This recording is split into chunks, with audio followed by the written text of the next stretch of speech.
Since you had mentioned Herm before, I was always very intrigued about him doing the intros because it was kind of that warning per se of what the album was going to be, Right. and kind of getting caught up in the system. So how did you guys decide to kind of have that juxtaposition of the album is going to be what it is, but we're going to set it up, just be have your mind open, be aware of what's going on.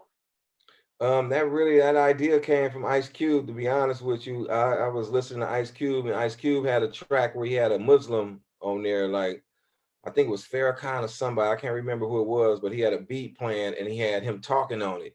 And that just sparked it with me because I know how I felt when I heard that. You know what I mean? So I said, I'm gonna do kind of the same thing. My boy Herm used to be always sitting on our block reading books. He reading Malcolm X books, Elijah Muhammad books, just a whole bunch of um, like just how can I say it, like stuff about the Black Panthers and stuff like that. You know what I mean? So I was just like, damn, Herm. I was like, it'd probably be dope if we came brought you to the studio and had you just said something a little bit positive. You know what I mean? Because because we're gonna be just on there banging, talking about a lot of stuff, but I know it's gonna be kids who gonna listen to the album, and I don't want them to get influenced, but I want them to really know, like, don't let these drugs and violence influence you because you will be in jail. You know what I mean? This is entertainment. So I wanted to kind of establish that from the get-go. You know what I mean? Like this entertainment. Do not get it twisted, even though it's a lot of this stuff that's experiences that we done been through.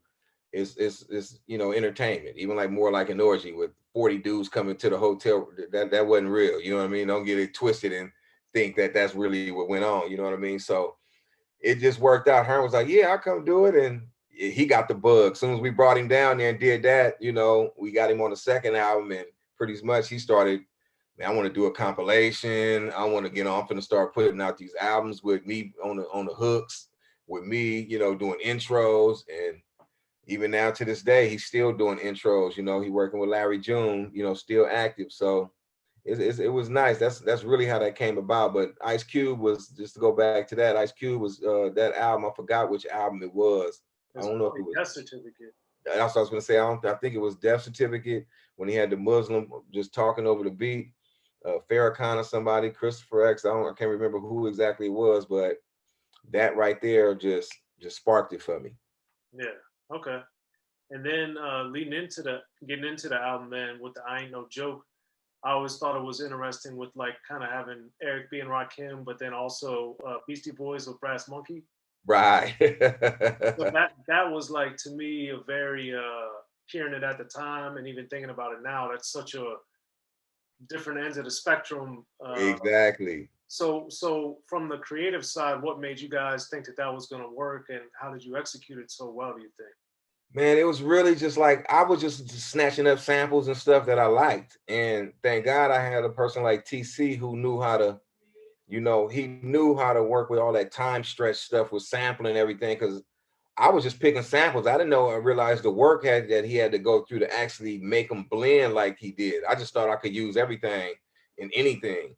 But TC did his thing, man. Man, I give it up to them dudes at Easy Vision, at Vision back in the days, man. That Atari program, man, that we was working with. TC was able to get in that Emacs and do some nice work making the samples work. But I was really doing everything that I was into. Like Brass Monkey was one of my favorite songs. I used to listen to BC Boys. I used to listen to Eric B and Rakim, so all the songs that I love, even the actual sample that we used, the Soft and Wet by Prince, that was one of my favorite beats. I used to always hear that when my auntie used to play it all the time. Where it's like, man, if I ever rapped, if I ever did music, that would be a song that I would jack. And back when I used to be listening to all the rappers and all that, I used to be like, man, that'd be a dope song. And like, even back then, I didn't realize I had the producer bug, but I used to always listen to songs and like listen to my demo, Eric B and Rakim. I always wanted to use that beat. I just hear it come on, be like, wow, I want to use that. Like the Isley Brothers that I end up using later on my outro, I always wanted to use them beats. So it was just something that came. Even like when I used like third base, I mixed that in on with the Ohio Players on, sort of like a psycho. you know what I mean, with Salt and Pepper coming in, you know what I mean? It was just one of those things was like, I liked it, all them songs. Them beats was dope. So I was like, I'm finna jack them, you know what I mean? And I just was going crazy in there, just blending, you know what I mean? And a lot of that came from Dr. Dre too, and the NWA tapes, how they used to bring in a lot of different samples, and it was like a movie listening to a song. I kind of wanted to create the same thing, energy.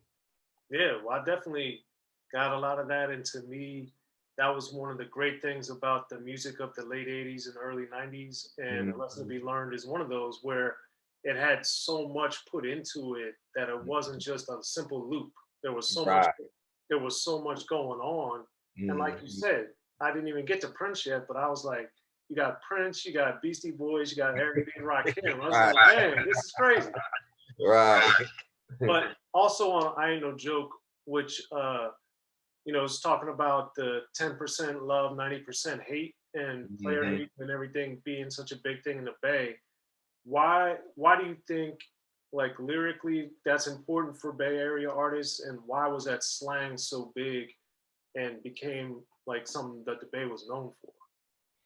I don't know. I just think it's still to this day. Like I was thinking about the verses when E40 and then was saying that, like, man, a lot of people steal our stuff. We still don't get no love in the Bay. It's like they skip over the Bay and it's about LA. You know what I mean? It's like somebody from LA could use like how DJ Mustard produced now. I think about like, man, that sounds like a lot of our stuff that we do. DJ Mustard kind of took the Bay Area style, that mobbish type funk sound, and flipped it, and he get more credit for it. But we've been doing that, and we don't really get no love. Our producers around here, from me to I don't care if it's Tracks a Million, Rick Rock, whoever it is, you know what I mean? It's like they don't get the recognition like a LA producer or LA artist. It's like they skip right over the Bay Area. And E40 and Too Short been doing it for a long time. They look at them as icons, like, okay, y'all icons from the Bay. But 40 still don't seem like he on the level as a lower level Atlanta artist. It's sort of like, you know what I mean? It's kind of crazy. It's like somebody like a 21 Savage who just came out is looked at as a bigger icon than an E40. And he been put in like 30 years in the soul platinum albums, but people will look at 21 Savage as a bigger artist than E40. You know what I mean? So it's just crazy to me how it is in the Bay Area. Like we really don't get that love. So it's really like 10% love me, 90% hate me. And that's just been our motto. Because too, we've been stubborn. We used to doing it independently, selling out the trunk. We don't really care about the labels. You know what I mean? We done all tried it before. I was on Big Beat Atlantic, 40 and them on Jive, and a lot of certain artists who got their shot. I think the Loonies in them had signed, Forte, I think with Chrysalis or one of them.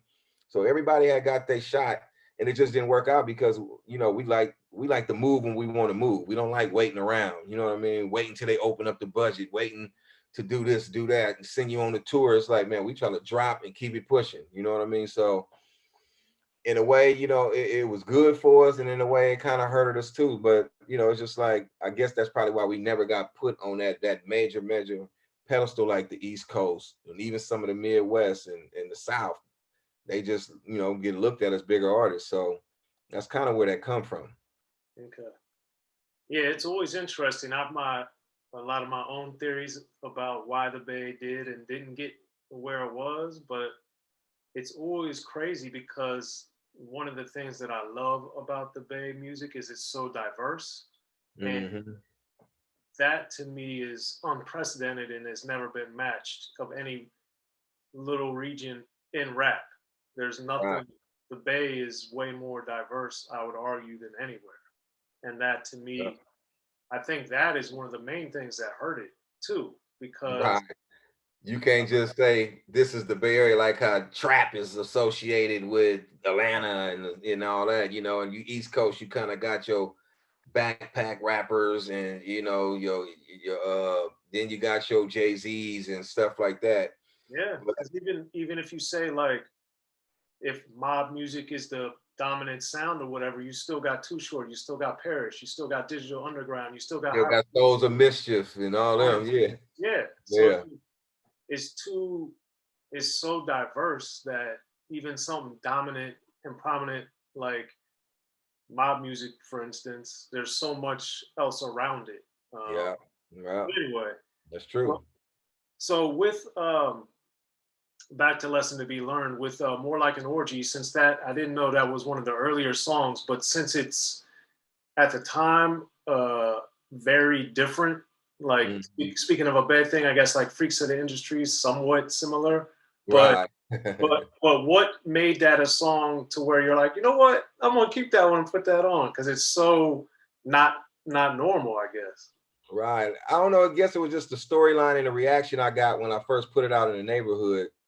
Everybody loved it, which I knew they loved it because their names was in it, but it was the reaction I got. So I knew I had to take that and record it professionally because I looped it in my studio, but it didn't sound, I didn't have that hook, the black hole theory, the intro part. I only had the part that I was rapping on looping, and I had it like that. But once I got the TC studio, I was actually able to add extra parts in it, put in Sick with This, Straight Gangster, put all the scratching stuff in it with DJ Switch.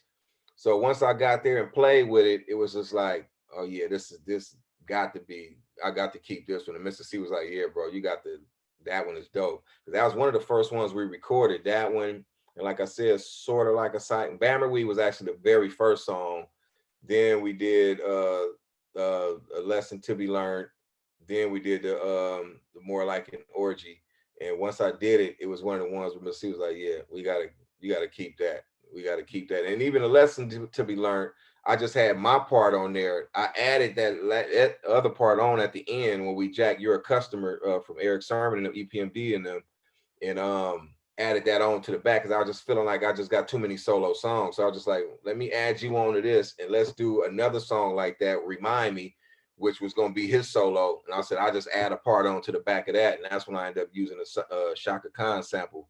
You know what I mean? Threw that on to the back just so we can start evening stuff out because I just felt like I was on it a little too much. Even though Mr. C was standing out, I just felt like I was like, yeah, I don't want to sound too much. I was like trying to create a balance here because I don't want it to sound too much like I'm just taking over every song. But Right. it ended up working out. It worked out. Right.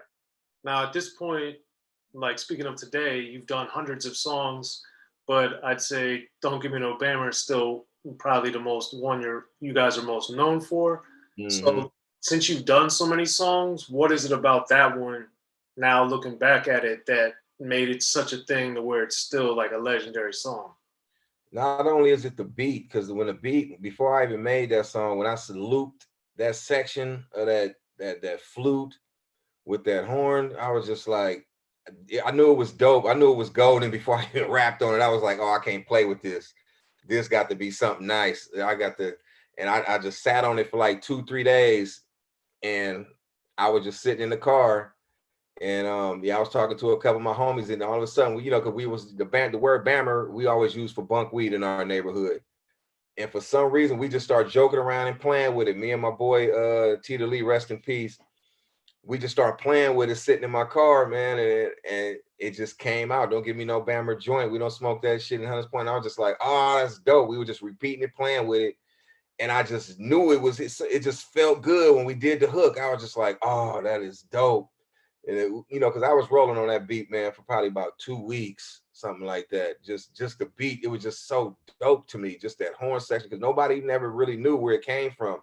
People like, man, that sound like After the Dance, Marvin Gaye, but I don't know. But what I did was I sampled it from him in live in London, and it was when they got the live section, they playing with the brass section, and you got the flutes coming in, and it just break down one little section up in there where that come in. I was just like, oh my God.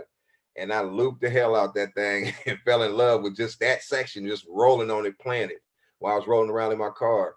And I just knew it was golden. So as soon as we went in the studio, we played with it. My first verse was already on there. Then I had my boy T Rob on there and this dude named Tita Lee.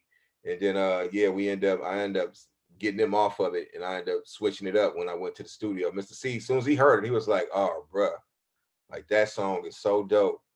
And he into that, like that jazzy type stuff, because Mr. C was really into like them gurus and stuff like that. That was his thing. Gangstar, like he was into that backpack rap, into jazz. Like that was his thing. He loved the East Coast rappers. He listened to NWAs and the DJ Quicks somewhat, but he really was into the East Coast thing. You know what I mean? He liked them K solos and stuff like that. You know what I mean? And I was more into, you know, all the NWA, Ice-T, Ice Cube and them, you know what I mean? That was pretty much my thing. But as soon as he heard that, it was just like, oh my God, that's it. That's the man. Please let me get on that. So yeah, once we did it, we ended up redoing it and took it to TC Studio. I switched it up instead of like trying to just keep it just to my neighborhood. I was like, man, let's do it, make it an SFC song, just so we could bring in all the neighborhoods. You know, Fillmore, from Alamany to the Mission District. You know, Sunnydale. We want to bring in all the neighborhoods. So that set it off, and it worked like a charm. It worked exactly how I expected it to work, which I kind of, you know, I already knew it was just based on the beat. I knew the beat was going to capture people. And man, as soon as that thing hit, it took off like wildfire. Absolutely. And that one, it's just such an infectious thing. And it's funny too, because looking back at it, when it would have been getting really bigger or spreading out, I guess, in the 92 era, it was just funny to me because after Cypress Hill, and then you had Redman had a little joint, but it's like, yeah, among that first wave of songs, but it was a single, and right. that's what was surprising to me. Like, Yeah. wow. And even mentioning, They like, took a chance on it because back then, yeah, you couldn't even really say Indo. We had to spell it different in the video. We couldn't put INDO. We had to put ENDO.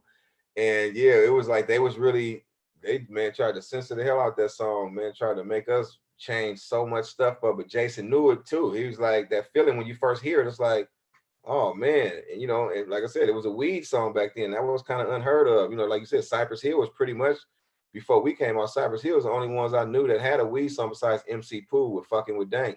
right. Nobody else was really trying to push a weed song like that as a single besides Cypress Hill that I know of. Yeah, that's what, and even mentioning Coke on there too. I was like, man, these guys are getting it. Right.